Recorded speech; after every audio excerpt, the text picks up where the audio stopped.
청취자 여러분 안녕하십니까? NBS의 유근탁입니다. 오늘은 수요일 항상 마찬가지로 신승호 씨와 안현찬 씨 함께 자리하고 계시고요. 자, 저번 주에는 신승호 씨가 먼저 하셨기 때문에 안현찬 씨가 게임 소식 먼저 전해주시죠. 네, 알겠습니다. 이번 달 3일 미국 캘리포니아주 샌프란시스코에서 진행된 리그 오브 레전드 월드 챔피언십 16강 조별 예선 1주차 경기가 끝났습니다. 이번 라운드에서는 아주 흥미로운 결과가 나왔습니다. 바로 절대 강자가 없다는 점인데요. A조와 D조는 2승 1패가 3팀, B조와 C조는 2승 1패가 2팀입니다.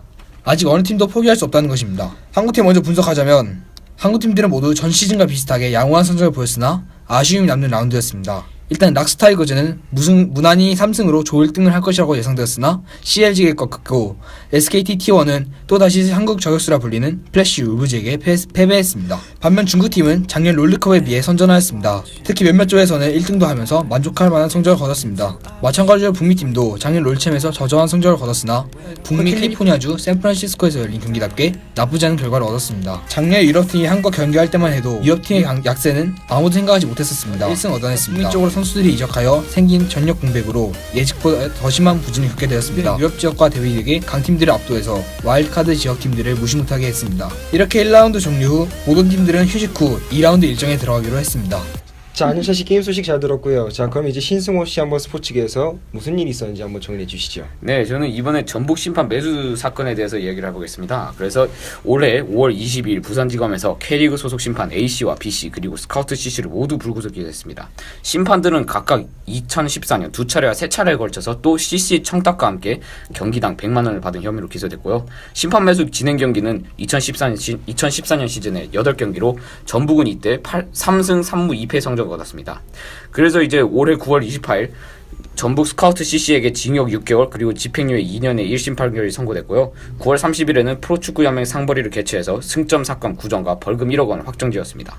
그런데 이제 여기에 대해서 나온 여론의 의견은 이게 모두 솜방망이 처벌이라는 의견입니다. 그래서 전북은 심판 매수가 아닌 스카우터 감독을 잘못한 죄로 징계를 받았고요. 승점 삭감도 이제 압도적으로 일을 하고 있던 이번 시즌에 승점 삭감 9점을 받아서 순위 변동에 아무런 차이가 없었습니다.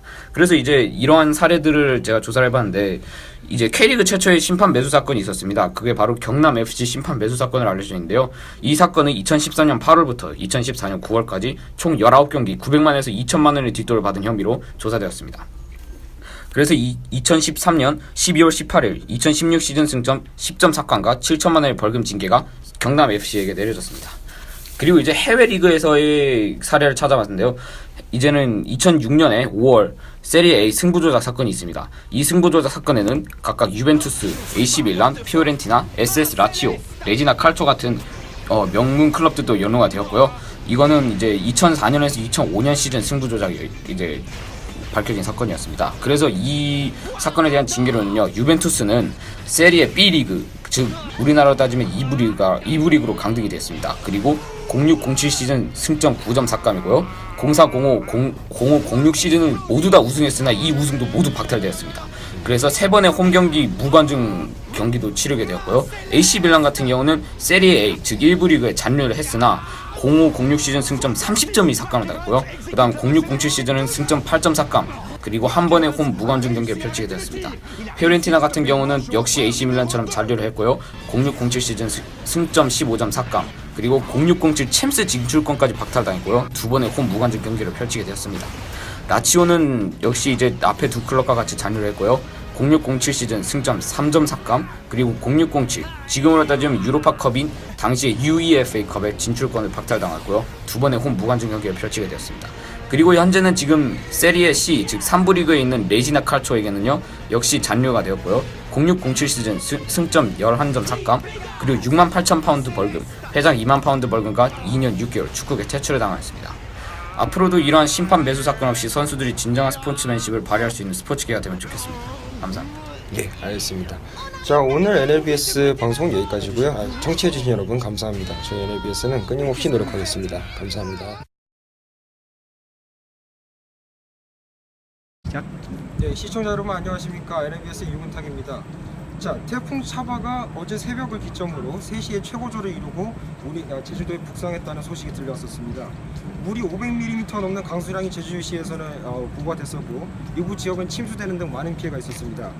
현재 기록된 바로는 제주도 백록담에서 초속 59m의 가장 빠른 바람이 기록됐었고요. 현재는 울산과 부산, 경남 지역으로 가서 현재 많은 침수 피해를 내고 있는 것으로 집계되고 있습니다. 자, 근데 여기서 NABS의 멤버로서 주목해야 될 것은 NACS 제주가 가지는 피해인데요.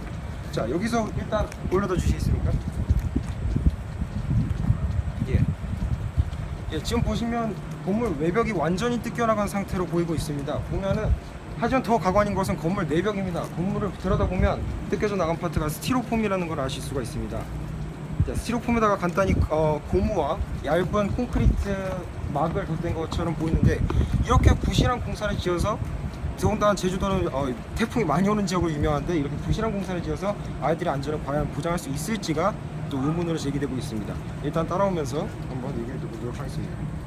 사실 NACS 제주에는 많은 피해가 있었습니다. 식당 벽이 떨어져 나간 것은 물론이고 메인스쿨 지붕이 떨어져 나갔다는 보고도 있었습니다. 그리고 나무가 쓰러진다든지 또 학교에 여러 군데가 침수된다는 피해가 많이 일어났었습니다. 자, 그런데 10월 4일에는 태풍 기색이 전혀 없으면서도 이렇게 간식과 시리얼 상자와 또 간식들을 보내면서 과잉 대응을 했던 것에 비해서 정작 태풍이 올라왔던 오늘 같은 경우에는 정말 이해가 안 갑니다. 오늘 같은 경우에는 바람이 오전부터 엄청나게 불기 시작했고 새벽 3시부터는 엄청난 바람이 불기 시작했는데도 불구하고 학교에서는 전혀 휴교라든지 아니면 뭐 등교 시간 지연이라든지 전혀 그런 대책이 없는 것으로 파악됐었습니다. 예, 다 가면서 얘기 더 해보도록 하겠습니다. 자, 10월 오늘 정상 등교가 왜 됐는지에 대해서는 많은 분석이 분분합니다. 그중에서 가장 설득력을 얻고 있는 분석은 수업 일수를 조정하는 데 번거로움이 있기 때문에 교장 선생님이 일부러 조정하지 않았다는 의견이 가장 큽니다. 그렇기 때문에 어제 아이들의 안전을 위해서 포커리를 없앴다는 분석도 있지만, 이제 태풍 대비의 미흡에 대해서는 여전히 끝도 없습니다. 예를 들어서 KIS 같은 경우에는 오늘 전면 휴교를 얘기했었고요. 불행성물 같은 경우에도 12시까지 등교를 지연하겠다는 발표를 했었습니다. 하지만 NACS 제주 같은 경우에는 전혀 그런 안내 없이, 그리고 학부모들한테도 전혀 이메일이 가지 않은 상태에서 아이들이 정상 등교를 하게 됐었고요. 그리고 가장 신뢰가 안 갔던 부분은 이제 어린아이들입니다. NACS 제주가 이제 보시다 보면은 NACS 제주 주니어 스쿨이 같이 겹쳐져 있는 구조인데, 아이들이 오면서 어떤 위험을 겪을지, 또 이런 큰 바람에 선생님들, 교직원들, 그리고 오늘 메이트런 선생님들 같은 경우에도 고문하우스는 출근을 좀 늦게 한 것으로 밝혀졌습니다. 그렇기 때문에 교직원들과 학생들의 안전을 보장할 수 없는 상태에서 등교를 너무 무리하게 강행한 것은 아닌지라는 비판도 거세게 일고 있습니다. 본격적으로 하우스마다 어떤 피해를 받는지 말씀드리겠습니다. 검은과 물척 같은 경우에는 에이트룸이 이 정도 높이로 침수됐다는 기록이 있었고요. 저지하우스 같은 경우 엘리베이터 로비가 침수됐다. 사라하우스 같은 경우 사감과 부사감 대기 침수됐다는 얘기가 있었고요. 그것도 명확한 가이드라인 제시가 안 돼 있다는 것도 가장 큰 문제입니다. 예를 들어서 지금까지 학교 제도에 따르면 뭐 등교를 지연한다든지 휴교를 한다든지 이런 재난 상황에 대한 대처는 교장 선생님이 재량으로 하기로 되어 있는데, 교장 선생님이 판단을 하는 정확한 기준은 무엇이며 또 그 기준이 제대로 준수하고 있는지도 현재 의문입니다. 예, 자, 보시다시피 검은 기숙사 앞에 이렇게 나무가 쓰러져 있는 것을 보실 수 있습니다. 그러나 여기 있는 다른 나무들을 보시면 태풍에 대한 대비도 전혀 이루어지지 않았었고, 또 교장 선생님 말대로 48시간 동안 예의 주시하고 있었더라면 과연 나무가 쓰러지는 일이 있었을지도 의문입니다. 차짓하다가 이 나무 밑에서 놀던 아이들이 바람에 나무가 쓰러져서 거기에 깔렸더라면 어떤 피해가 일어났을지는 상상도 못할 수준입니다.